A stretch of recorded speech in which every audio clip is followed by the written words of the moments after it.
Jean Hayes.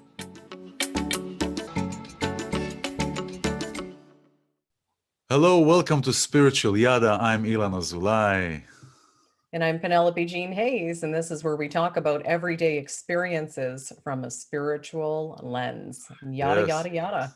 and we yada yada. That is correct. Spiritual. It's talking about spirituality and what and how everything is being affected in this realm through a spiritual lens. So if we look at everything that happens in this realm, everything has a spiritual reason and cause.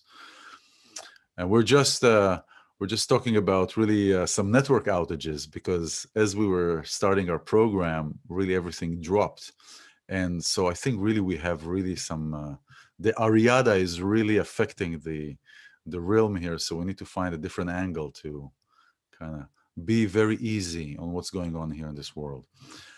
How are you, Penelope? I'm good. You know, a lot of people are talking about these technology issues lately. It's not just us. So something's going on. Something is definitely going on. Something already started going on from the end of all the time, but really it came to a bottleneck. As I speak, as we spoke a few times, it's all these worlds. And when I say worlds, is our perceptions of people that are coming to like a bottleneck. Everything is coming to a bottleneck. So some people would experience uh, different energies. Uh, Different people's energies, spikes of energies, frustrations, joys. Everybody's in a different world. Everybody's in a different place, and this. So it comes to like a narrow bottleneck. When you try to Mhm. push, think about like when you go on a ramp onto a highway.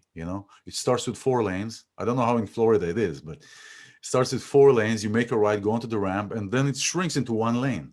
Everybody's trying to squeeze into 1 lane, and to go on the highway. So we'll continue, and we'll be gentle with this world. We'll be gentle with this dimension. We will do our But best. yeah, we'll do our best. And what we're doing here, as Penelope said in the beginning, we bring words and we bring concepts that are affecting us uh, in our daily lives, and we talk about them and we discover things, all the discoveries, all the teachings that we can come up through that. So Penelope, what is your word? Sure. Well, I love the way we both bring our own experience and knowledge to bring different perspectives to the same issue and the same word. So, the word I'm bringing today is telepathy, Oh, telepathic communication. oh wow. And the reason why this is an everyday experience for me today is that the Viral Energy Institute is now beginning to study telepathy. So Oh. at the Institute, we are diving deep into telepathic communication and other psychic abilities that we can develop. But what's really interesting is it's not really this woo-hoo out there idea anymore. There are scientists in very technical labs who are studying telepathic communication, and they're doing this all over the world. So they know that there's some truth here. And we know it too, really. And I think that most people go about their lives without stretching our spiritual selves and our sixth sense and our other abilities, our other Mhm. senses and abilities that we have innately. And then we kind of go through life without even tapping into that or practicing that. You know, you see how birds, when they fly in formation, they all move at the Mhm. exact same That's time. This right. is through an energetic telepathic. So, telepathic communication is really a viral energy. It's a viral thought, this energy formation that is contagious and that is thought energy. So able to, and not even with communication, we know that animals have extreme communication. Elephants can talk to each other through very deep tones, miles and miles Mhm. apart, as Mhm. can dolphins, whales. But when you think of the example of birds, how you could have 50 birds and they all move in formation at the exact same time, example of a telepath energy communication. I wanted to share with you a story of my mother, who is a religious person. I wouldn't say spiritual, religious, and yet she has this innate ability of which she probably doesn't even recognize as a psychic ability or a telepathic ability, but she has it. So she'll tell a story and she'll repeat the story, but hasn't really put that label on it or acknowledged it for what it is. But it's really an interesting thing that everyday people are using telepathy now, and yet we're not really acknowledging it as mainstream yet. So we're hoping to do that because we are moving into a new age. We're moving into a new consciousness, and Yeah. it's ever more important for us to tap into these senses to kind of keep up with it, because that is where our species, the human population, is going. But I wanted to share this quick little story with you Yeah. about my mother. So Yes. when she was a little girl, Yeah. she was the youngest of 7 children, and her mother was a very hard worker. My grandparents were both farmers. My grandfather had a vineyard and also a fruit orchard.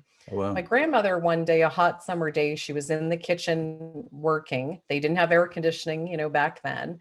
And my mother was upstairs. Her bedroom was kind of in an attic, and it was, really cold in the winter, didn't have the heating systems, but that's just how it was back then. So it was very distanced from the rest of the house, this sort of attic that she shared with one of her sisters. So one early Saturday morning, my grandmother had a stroke, and she fell to the ground and had a stroke. From that stroke, she was paralyzed. One side of her body was completely paralyzed. Wow. And she was trying to call for my mother because she knew that my mother was more of a light sleeper than the rest of the children. My grandfather was outside, and she couldn't speak because she was paralyzed. So in her mind, she was calling to my mother. She was calling her name, Joni, Joni, Joni, in her mind. My mother woke up from asleep in this early Saturday morning, might have been 5 o'clock in the morning. And in her mind, she heard her mother's voice calling her. She got up, she had a sensation that something was wrong, and she ran down those wooden stairs of the attic to find her mother on the floor. And she was able to then get her help. So my grandmother Wow. survived that. Yep. Mm-hmm. Years later, maybe another 10 years later, or oh gosh, it has to be more because my mother was married at that time. So let's say 2 decades went by. Okay. My mom was sleeping. This is the dead middle of the night. And she got a dream or a sensation. She heard her father's name calling her. So in her sleep, she could hear her father calling her name. And so she woke up. She had a whole vision of her father having a heart attack. Well, we lived, my sister and I were born at that time. So we were little girls at that time, probably the same age my mother was when she had her first experience. Mm-hmm. Mm-hmm. And so we lived next door to my grandparents on what was their orchard. And a piece of that property was sold off to this nice elderly couple. And when they passed away, my parents bought that property. So they were able to buy back into the family this piece of my grandfather's orchard. So my mother was very connected with her parents. And in the middle of the night, one night, she hears this voice, this sensation of her father calling her, and then saw this vision of him having a heart attack. So she wakes up my father and said, Terry, you have to wake up and go next door. My father's having a heart attack. So my father's first reaction was, how would you know this? We're so far away. It might be next door, but it's an orchard, right? So, but he listened to her because he knew her to be a person who would get these feelings, these sensations. And he went next door, and sure enough, my grandfather was having a heart attack. They were able to call 911 and get him to the hospital in time, call the whole family, and everyone gathered in time to say goodbye to him because he did pass away. Wow. So these are telepathic communications, and I wanted to share that with you and get your insights if you've ever had experiences like this or know anybody who has. This is amazing. This is amazing. And this is not new to me, at least since I was a child, and not new for what I hear and situations that I hear and stories that I hear and that I've seen. We've been doing it all the time. When you say acknowledge, when we acknowledge something, we have to perceive it first. It's like a process. So I think people are not acknowledging it because it is not a concept that people regular, like on a daily Mhm. basis, as you say, acknowledge, but on a regular basis, that are not, they don't recognize it. They don't realize and they don't accept that something like this can happen. Why? Because when we are in a story, when we are inside this world, inside this, what is happening, the physical, many people will tell you, oh, if I don't see it, I don't believe it, and it's like saying to somebody, well, you don't see Wi-Fi, yet you're able to do wonders. You don't see laser, yet laser can do wonders and can fix broken bone or just do a lot of things that with laser technology or infrared technology or all these kind of things. So telepathy. This is wonderful. I had several experiences personally with that, with family members, with mom that I called her in Israel, and it was pretty.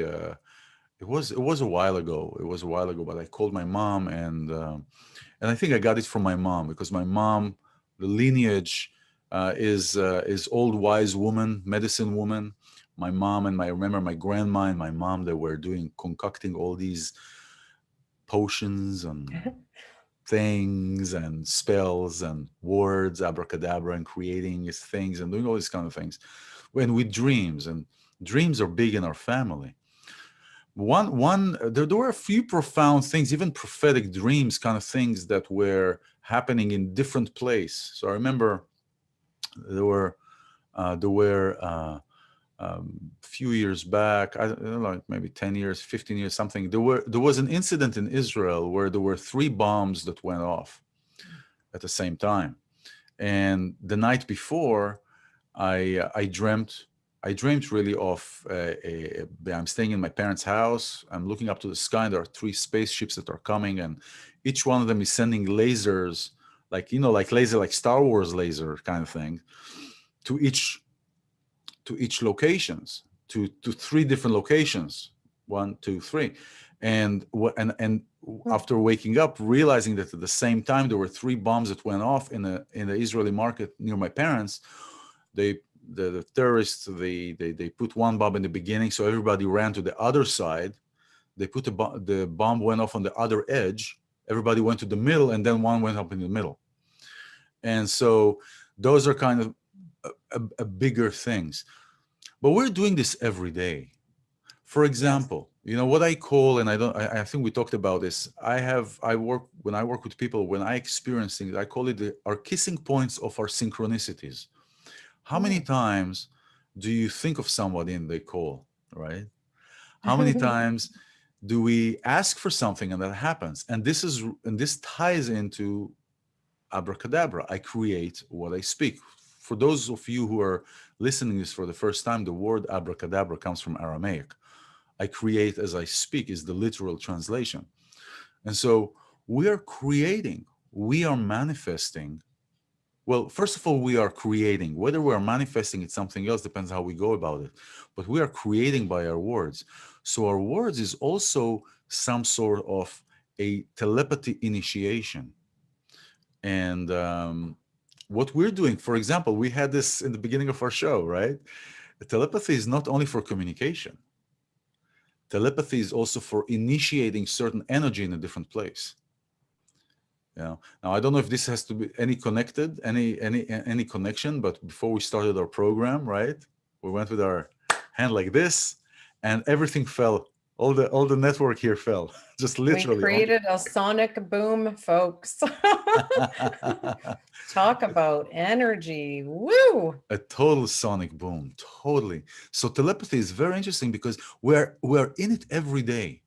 And I think that people are not acknowledging it because it is not being open to the fact that everything that happens here on the physical realm happens spiritually. When I say spiritually, it means everything that we don't see, things that we don't see, like telepathy, our energy that we transmit, our thoughts, the words that we are thinking of, the intentions. These are all spiritual, and telepathy comes in perfectly right there. So It's wow, that's interesting. That's really interesting. Yeah, and it's fun to try it, and anyone can. So at the Viral Energy Institute, we're starting to study that now.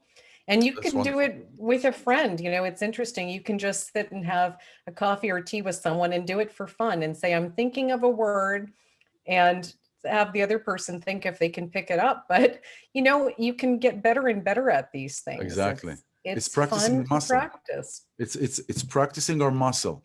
It's a muscle. Imagination. You know, and where does telepathy comes from? I mean, it comes from. It's not that it comes from, but how is it initiated? Imagination. Mind. You know, there is the medicine, the medicine wheel. There is in shamanism. It's called the medicine wheel, where we look at a circle. The circle is sign for wholeness, always been. And if we look at at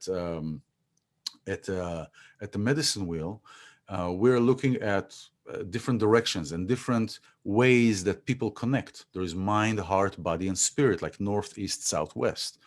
And people in uh, um, uh, different people think and connect through different methods. People in the mind connect sometimes through separation, but it's mind. They're in their mind. That's a different concept. I'll talk about it another time. But when you're deploying you're making your mind. When you say people are in their mind, people are thinking a lot. People are coming up with stories, right? When we are when somebody is talking with you and they're projecting on you something, they're projecting their own story on you. You say, "Oh, it is your story. You're making it up." But what is happening here, aside from the attachment to that story, is you're deploying an imagination. You're creating a story in your mind that is imagining. And soon enough, if we're thinking of somebody, or we're thinking of some concept, or we're thinking about some concept in connection to somebody, we are creating a pathway. We're creating actually neuron pathway. It's creating creating a reality. You're creating something. And when it's tied to somebody, you can summon somebody into your space. You can summon somebody into your reality. And that's where also the connections, when I think of you, you call, or when I think of somebody, they call. And when we are connecting, when we do this telepathic connection, we're connecting. This is what I call our kissing points of our synchronicities. It's like, just like entering a circle, like, those. I Wonderful. This like is that. so. How are you? So how is it? Did you experience any of that? Like, I mean, you told me about your mother, but did you? Yes. Yeah, tell me about Oh, that. all the time. All the time. I think we all do. And as you were saying, it's But whether or not we consciously, I'm talking about acknowledge it. consciously. Yeah, being Yes. conscious. Yes, no, I do all the time. For me, it's actually almost like humorous because I have been practicing it and doing it for a very long time. So I do it in the way of manifestation. So I'm going to first say the example of scientists all over the world sometimes will have the same invention at the same time in history. Mm-hmm. So there could be, working on a particular issue for years and years and even generations. But the moment they're getting close, it's like viral energy of That's the right. idea pops into the world.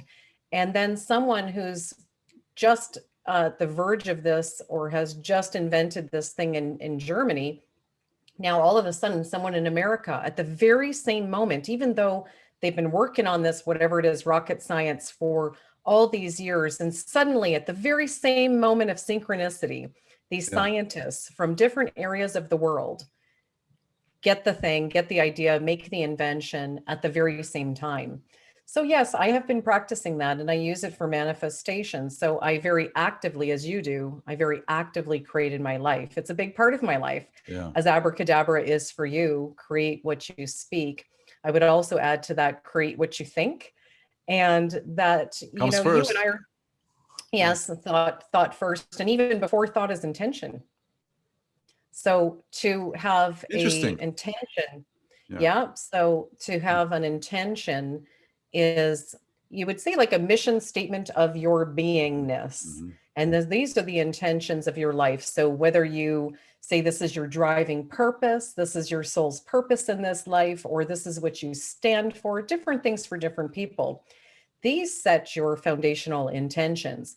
From those intentions are born all of these thoughts. Because if you're, if you're a good person or a bad person, or a person who's in fear, or a person who's generally, excitable and happy, or a person who's generally, miserable, there's baseline foundational ways of your beingness that spawn a lot of your thoughts. Well, They're born from. I kind of not really with you on that. Maybe there's something here to discover, because intentions are coming from a certain direction I want to take. Like, you cannot control your thoughts. Your thoughts will come. You may think of something, you may look at me now at something on the computer screen, or something is going on and something will pop into your head. So intention is based on something. For example, intention, usually we say come with an intention. When I come to ceremony, come with an intention. An intention is a choice of a direction. It's like when you sit on a boat, right? You sit on a boat, the sail is like the wheel, right?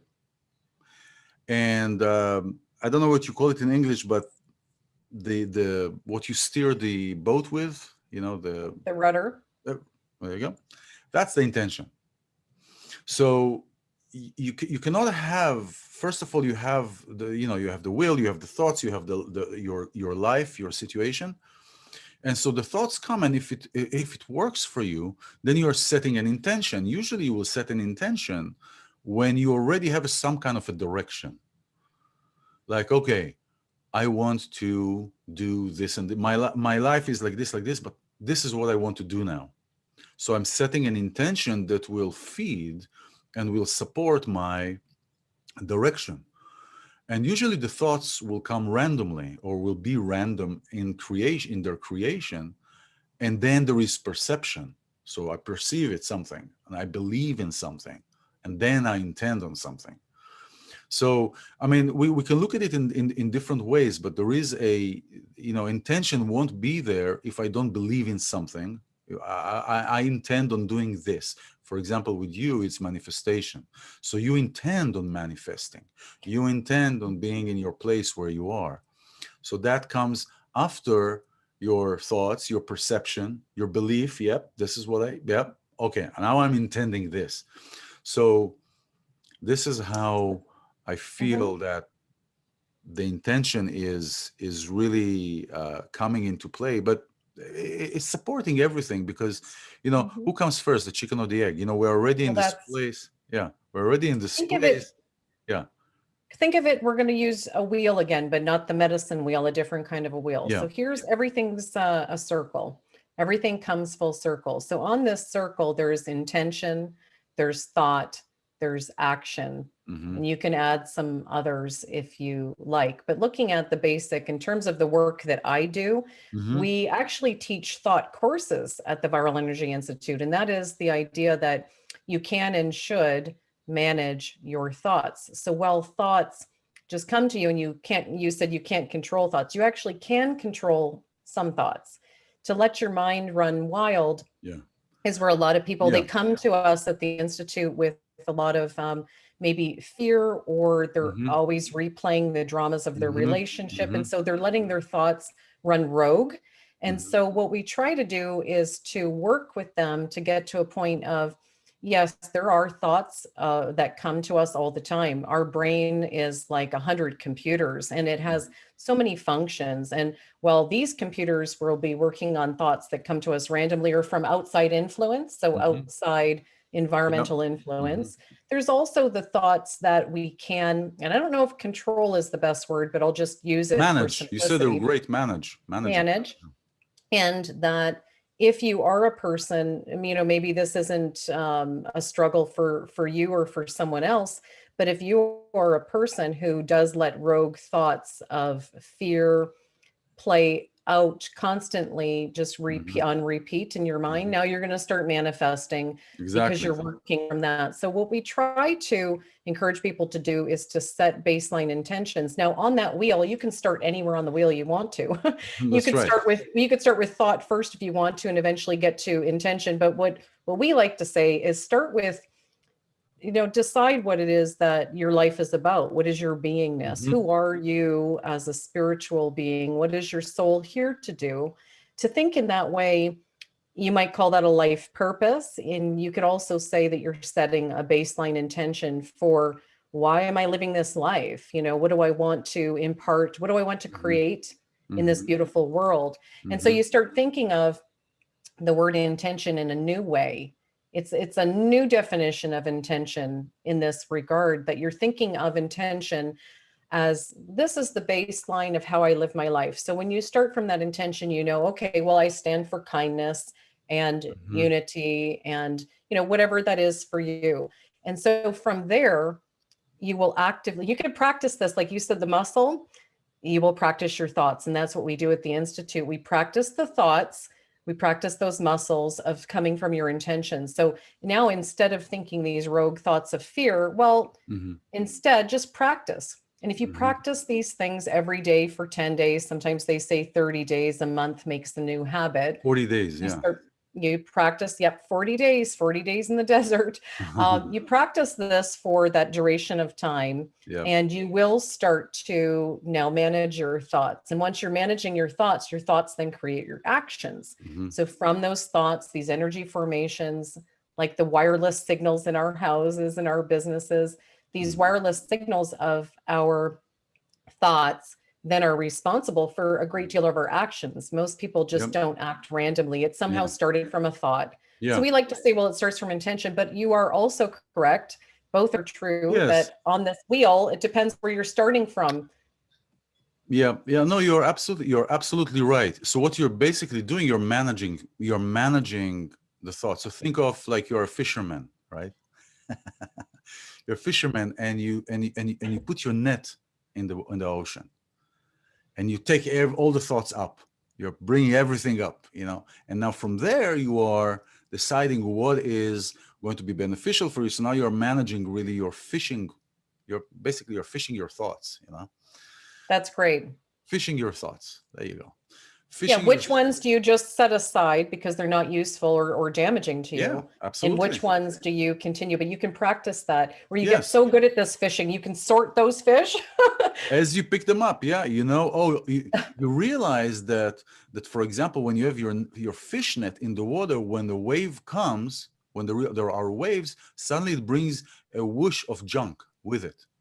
So you know to Mhm. pick the net up before the whoosh of junk, before that wave comes in. So that's kind of managing how the thoughts are. No, absolutely. And what do we feed ourselves, for example? If we are um, if you allow everything that is happening, let's say you listen to news and to this and to that, all this kind of stuff that is feeding, or you go to sleep watching a scary movie, right?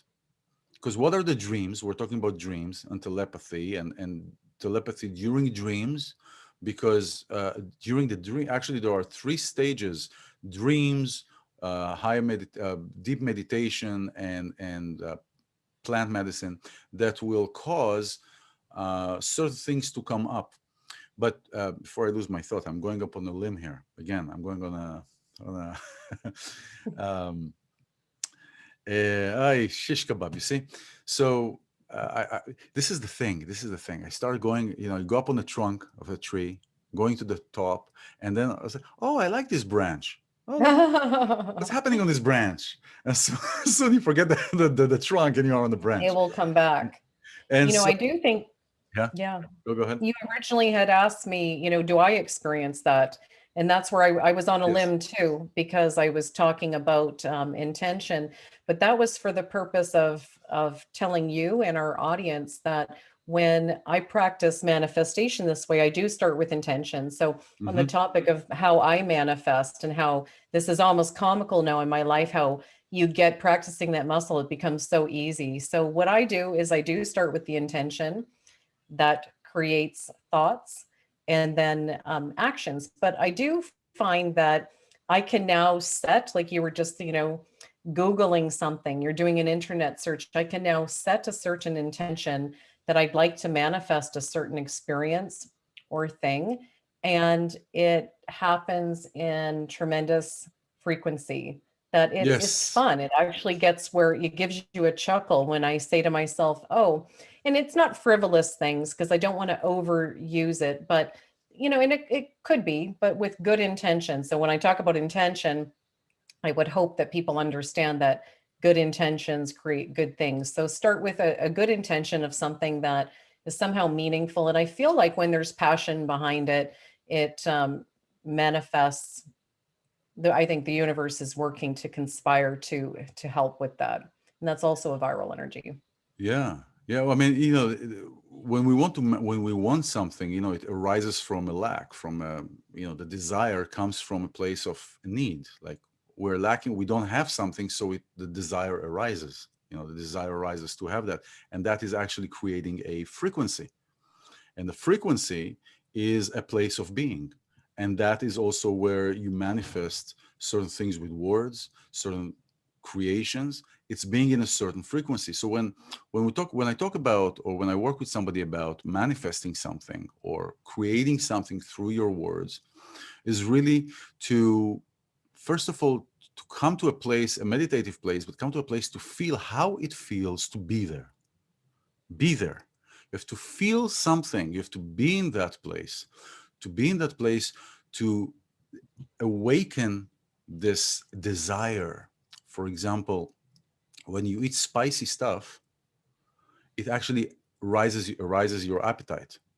When you eat something not very spicy, but you just eat something picantish, like I don't know if picante is not a word in English, but it's kind of spicy, but it's not too spicy. It's just enough to awaken your taste buds.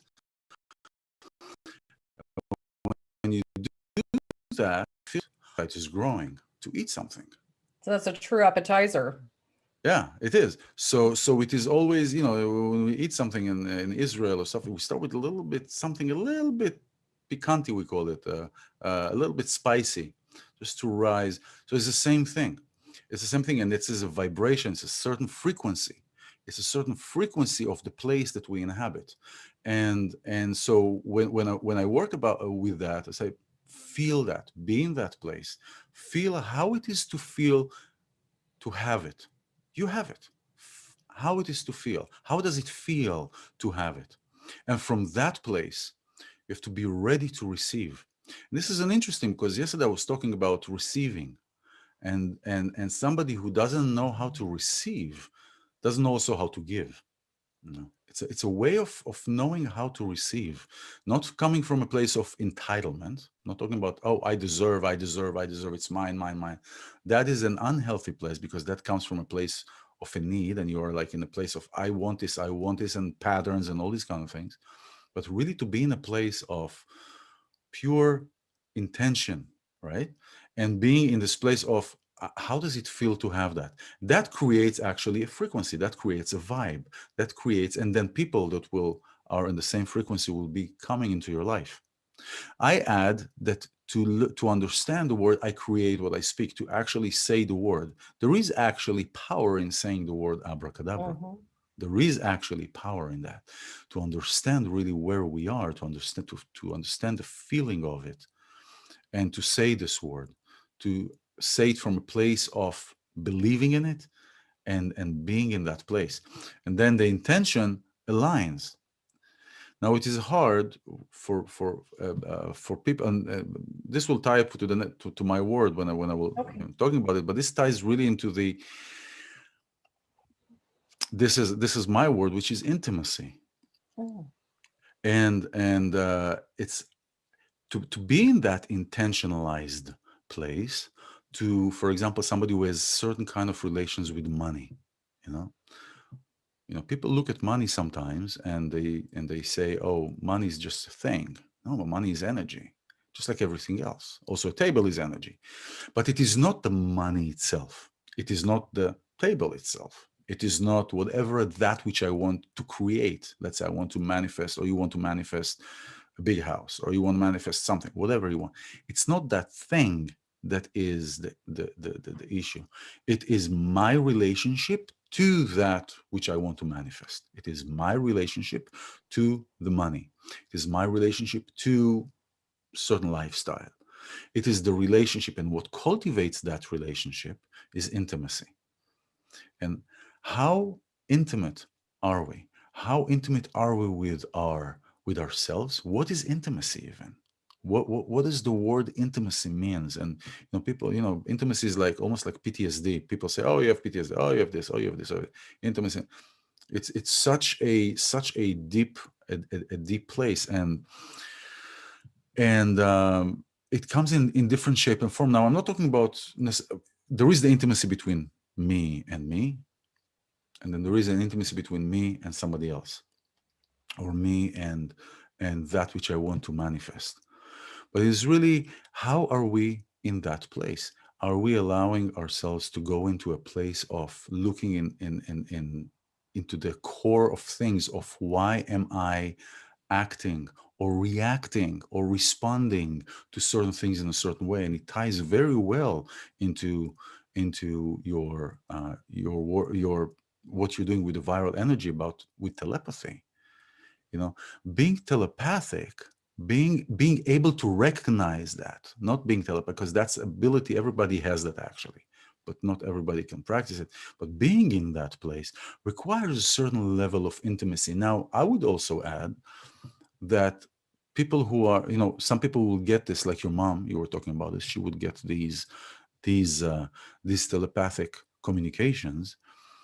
She may have received it in the beginning and she didn't know why. She just went with it.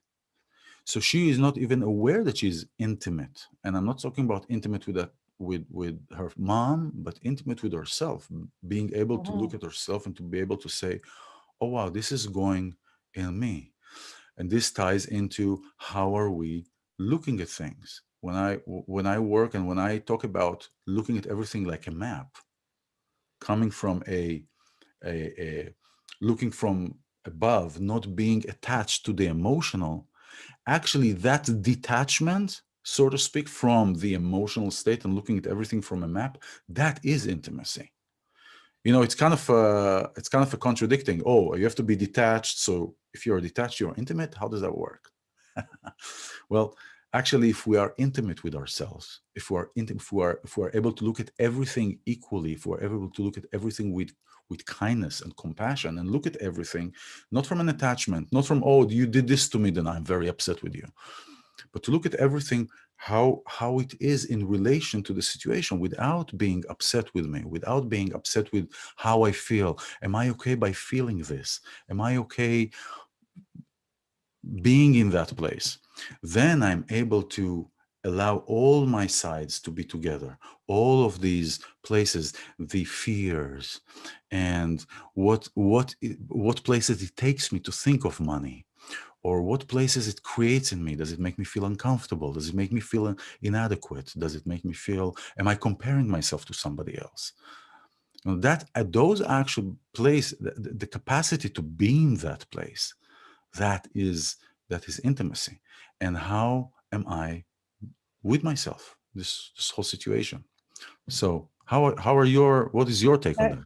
that comes with great wisdom, that usually when people get older and more mature, it can happen at any age, but frequently it comes with a maturity and a Yeah. wisdom to be able to see things, as you're saying, that it's not about you. So whatever the situation that happened, this person that you have an intimate relationship with, something happens in their life, Mhm. and what you're seeing is a reaction.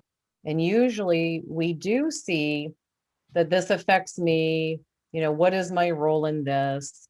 But you're talking about being able to take yourself out of it and to look at this situation, like you're looking at a map, like you're Mhm. looking at from outside of yourself, takes a great deal of emotional intelligence, and I would say spiritual development Mhm. and maturity that can come at any age, but usually Mhm. it takes us a certain amount of life living Yeah. to get to that point. And it would be very helpful for a lot of our relationships because we often just That's react. right. And That's right. reaction is just, one firecracker sparking the next firecracker, Yeah, it's a sparking the knee next. jerk. It's like the doctor knocks on your knee and your knee goes up, you know? And most people do live like that. So to become more mindful does help us with our intimacy because, It's true. to be able to take a step back and realize that what's going on with this person that it could be your spouse, it could be a business partner, but that there's stuff going on in their life that has nothing to do with you. And to be able to just look at it and say, okay, well, I'm not going to continue to spark this fuse. Let's look at it. Let's be mindful, take a step back, realize that it's probably not about me. And Hmm. how can I help? How Yeah. can I look at this with some clear eyes? Yeah, yeah. So it is really the detachment that is cultivating intimacy. And some people will say, well, intimate is being close to somebody. And yes, but being close to somebody doesn't mean necessarily that you put your story on them, or you put your frustrations on them, or because who are the people that we most of the time we are in conflict with? People that are close to us, right? Hmm. People that are close to us. And you would say, well, somebody who is close to you, like your spouse or something, why do you feel that you have to treat them in a certain way? Well, because they're closer. This is where a lot of things that have to do with my story that I put on the other person, that is not intimacy. I mean, it is intimacy of a certain kind, let's put it this way. Okay. It is not really an intimacy that you're able to be authentic and truthful to yourself. And I feel that the real intimacy can be when we can look at everything just like a map. On the contrary of there is maybe you can call it an emotional intimacy, or yeah, I think there is like an emotional. Well, that opens a whole new can of worms, so to speak. Emotional intimacy, I think it still comes from a place of looking at it like a map. Hmm. I really don't feel, after all these times. It was interesting. Yesterday, I had like a 2 hours conversation about this, and it is really an eye opening it's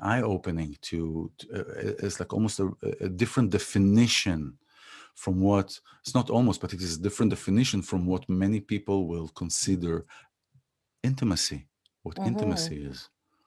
And And what was this you were bringing up money? What was the story with money and intimacy? so with money, because money is energy. And so we are talking about how can you're talking about being a manifestor. And how can we manifest? Let's say I want money, or I want to make money. And many times, or all the time, what we experience really comes from our past experiences, from our patterns, from our familial connection, from a family connection, and how we grew up, what money means. What does money mean? For some people, money means power.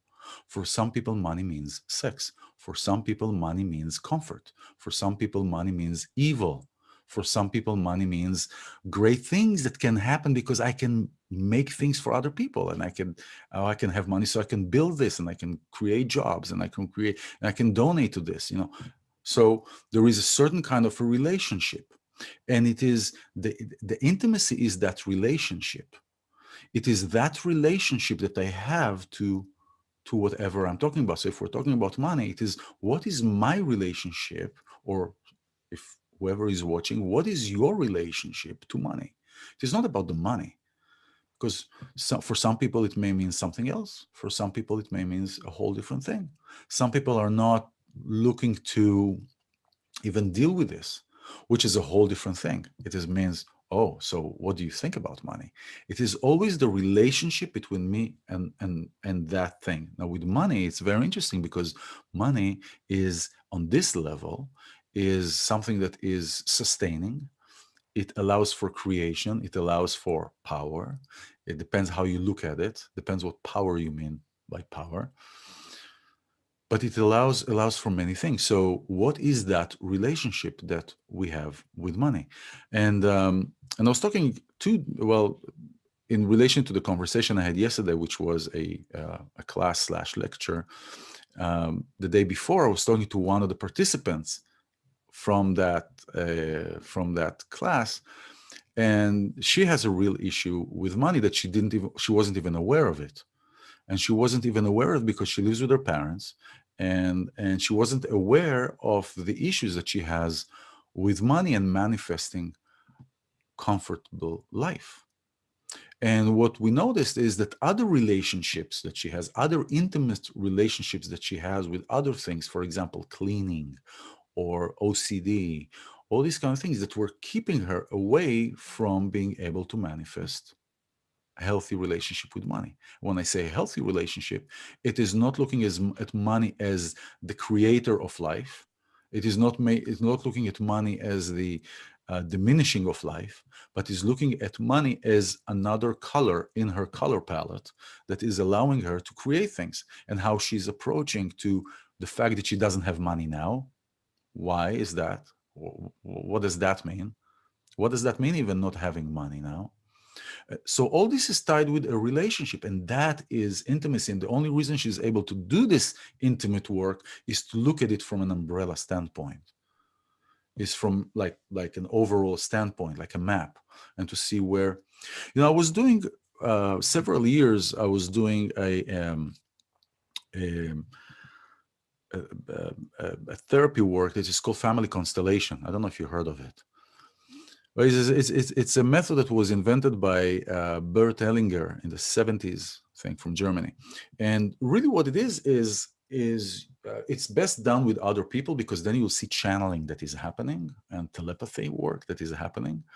But it's really is what it is you're bringing an issue, something that is going on in your life, and all the elements that are part of that issue are being represented by other people. So, oh, you're going to be my mom, you're going to be my aunt, you're going to be money, you're going to be this, you're going to be that, and I guide the person to place each element, or each element in the constellation. Not that somebody is an element, but for the therapy, it is an element in their life, or somebody in their life, to place them in different places in the room. And their placement really, and the way that they talk about this, and the way that other people that are being placed, let's say if I place somebody as money, okay, you be the money, I want you to stand here. The distance, the proximity to that person, to that money, is one thing. And then suddenly that person that is representing the money or representing the aunt is speaking as that element or that person. Now, nothing is scripted. So things that come up sometimes, many times, that I've experienced, revealed secrets that people did not know from generations, because we carry 3 generations back. We carry karmically into our current situation, and 3 generations forward. So we're like in the middle of a 7-generation window. And so things come up and things are being revealed. And so it is all about relationship and intimacy, how intimate I am, which means how honest I am, how transparent I am, how willing I am to look at what is happening, that is creating that platform, that ball of containment. Yeah. And so intimacy, intimacy is really I'll give you a personal example. I have intimacy relationships with a relationship with my musical mentor, right? Now, I never met the guy. I met the guy, but I met him on and off for 40 years. Right? In shows and here and there and every so often. So he, kind of recognized, but didn't have really a connection with him. In the Quranic era, this year, suddenly everything flipped. It was around March. So I had like a first interview with him on my program. Then I had his daughter. Then we start talking more. Then I start working with him. I created my first video clip with him for one of his best songs that he ever written, a new song, right? We're doing another things, doing more projects. We're really family connection. I mean, my family, his family, we're talking his kids, we're helping them here. And it's just like shifted for 40 years. Mhm. Now, this guy, he didn't do anything really, right? He didn't do anything for my relationship with, since a 10-year-old, 11-year-old.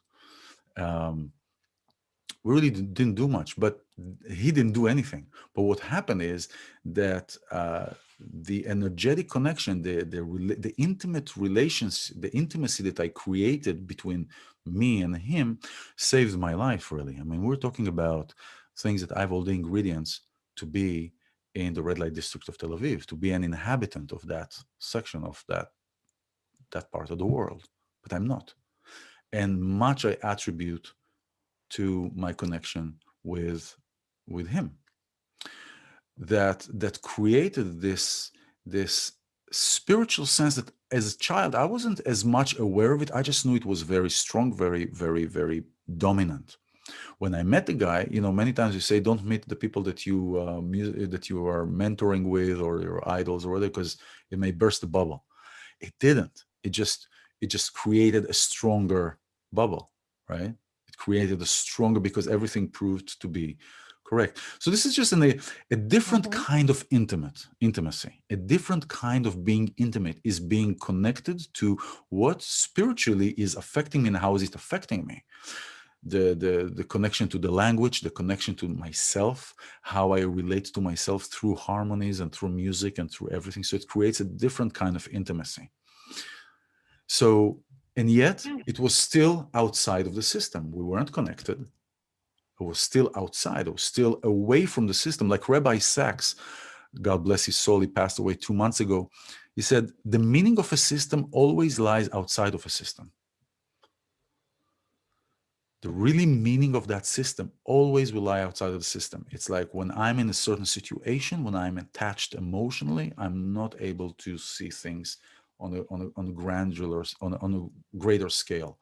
And so intimacy is really to be connected and not to be connected. Mhm. It is like the concept of both of us together, but each one is on their own, right? Yeah, and so Yeah. um, So that's collaboration comes to mind as well. When you talk about intimacy in regards to money, what I would add to that is that if someone is trying, say, when I do my manifestations, I don't try to manifest money. I'm manifesting collaborations. hmm And so to give an example, one of my things was, I really want to develop the sound energy sector of the Viral Energy Institute. So this is putting that intention yeah. out. I really want to do that. I really want to bring that to the world. I really would love for the Institute to put energy towards this. I'd like to learn more about this. And then you pop up into my life. hmm Oh, an expert on sound. hmm And someone else recently who's another expert on sound. So that is a manifestation. And all of a sudden, you're now collaborating, having this intimate collaboration with people who are an expert in their field. And so, while it wasn't my area of specialty, I put out the intention of telepathically, of hmm with excitement, of this is something I'd love to help facilitate and to be the portal for this to come through into the world. So that's yeah. one example. In terms of money Same and thing this with you there, intimate, by the way, in this matter. I told you about this. I was ready to do a podcast with somebody. Ready. And I say in my morning prayer, my morning meditation, say, I am ready to be connected with somebody. I'm ready, universe. I'm ready, God, to be connected to do a podcast. And I have an imagery. I have a picture of how it will look like, that we sit and we talk. And and then you came like a week later. So yeah, no, there you I go. I totally agree. This is just the magic of it.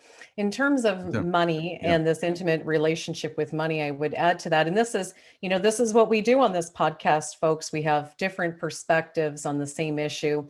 And usually it all comes full circle and we're in perfect alignment. I would add to this for someone who's wanting to manifest more money in their life, it's not a bad thing because, people need money for their lives to float the boat. And I would say, what I do say to my clients is to not have the intimate relationship with money, to not think about the money, but to think instead about your collaboration with money. And that is, what are you going to offer? What do you create? What do you create in this world that would be a trade for what you want happens to be money? It's a currency. Think about vibrational currency. Yes. And you want to trade your wares. So do you make a product? Do you make a widget? Is it a service? What are your talents? So think that way. Think that way. If you want more money, if you want more of that type of currency, what are you going to trade for it? And we all have talents, but we have to make something, we have to create something, and then we get something in return. So if you're looking for more money, it's not just, oh, I want more money. I telepathically send out this intention that, I want to be rich. What do you want to do with it? What do you want? Or I want to just be able to pay my bills. I mean, these are reasonable thoughts, nothing wrong with that. But talking about it in a very practical sense, you got to trade something for that money, folks. So think about what your talents are, what you can create. Now, I want to take this full circle to your mentor, to your musical mentor, your idol. So as a child, you had nothing to trade for that relationship, my friend. He was your idol. I didn't. He was the one in the position, he's putting a product out into the world, these beautiful songs. You are the consumer of that product. You're this young man who has been molded, whose life has been shaped. You have been inspired by the product that he has put out because he created with his talents this beautiful product. Not only did he have a talent, he then, worked hard to put products out into the world, to collaborate with other people, to make this thing that's now, then you have to make sure it's for sale. So you have to do the business end of that project. It's not just music. You have to now put the business cap on and make sure that that becomes a product that is out there in the world so that beautiful iLan can grab onto that, to buy it somewhere, to listen to it somewhere. And it changed his life, brought you out of the depths of despair by the inspirational, beautiful music. So now you grow up and you've become a person who, after working so hard, diligently for so many years, practicing your skills, practicing your beautiful talents, creating that into businesses that make music productions. You make videos, you make film, you coach people. Yes. Yeah. Of services and products that you've worked and earned and you've put out into the world and you've made them saleable. And now you and your mentor have something to trade. So then as you got older, you became really good at your skills. You used your talents, you developed your products, you are a filmmaker, you edit videos for people, and you create so many products and services now in this world. So now you and your mentor have something to trade. And so you were finally in this position of this collaboration where you're no longer just this fan or consumer of what he is doing in the world, but you're now able to offer him something. And so trade's great, right? It goes right back to the beginning of civilization. And now you're on the same level with your mentor, your colleagues. That's amazing. Exactly right. And it's wonderful how you put it, because it is absolutely true. It's absolutely true. And unknowingly, but then knowingly, it's that intimate relationship that I had to draw out of, that needy, that place of need, that place of, oh, I deserve, I need. Yeah, but why? But why? But what do you create? And do you use your talents and put them into a product? You have to have something that somebody can actually buy or trade. That's right. That's why I said by why, because up until now, it was all the time the dependency, this need, but why? And this is why, because when I'm in this place, I'm able to create, and then we're able to really exchange energy. And that is true intimacy, when there's no strings attached, when someone's not just the needy one. That's right. And the other one just the giver, but that you have some energy to trade. That's right. That it's balanced and equal. That's right. That's mutually beneficial. That's right. Amen to that. Amen. Now, and we have once again come full circle on spiritual. We always come full circle. So I have here the bowl of the heart chakra, focusing on our heart. Our heart sends more messages to our brain than the other way around. So we start looking at it through the eyes of the heart. So if you have headphones, put them on if you haven't already. Close your eyes.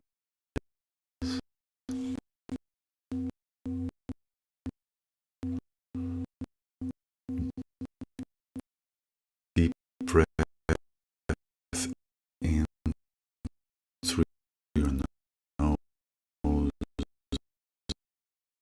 and out through your nose.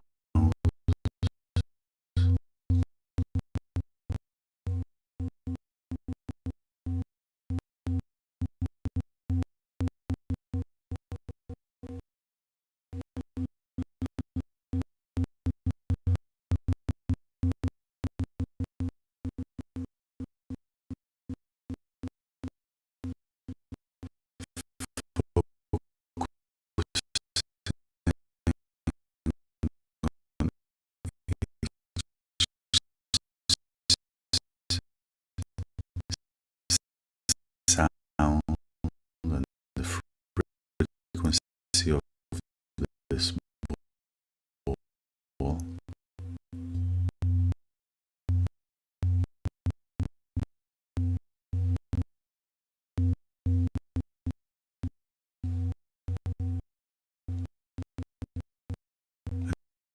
And as you inhale,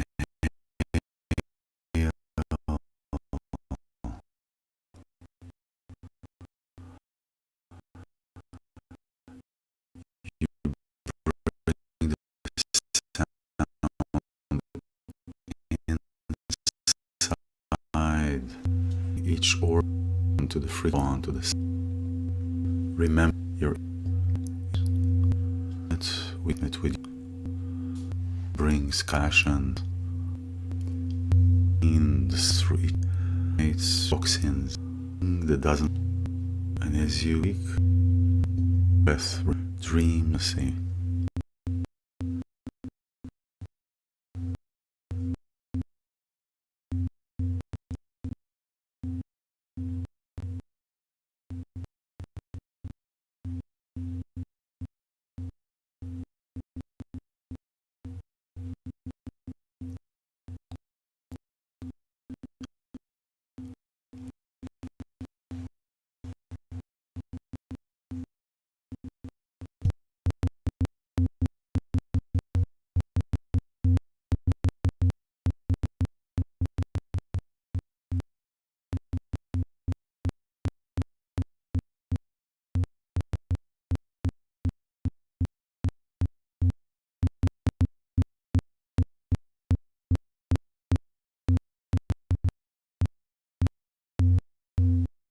Thank you for the courage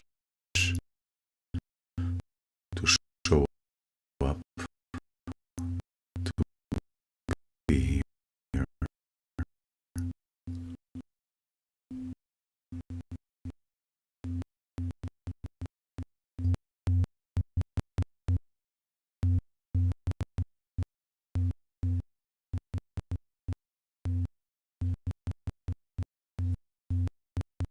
This has been a wonderful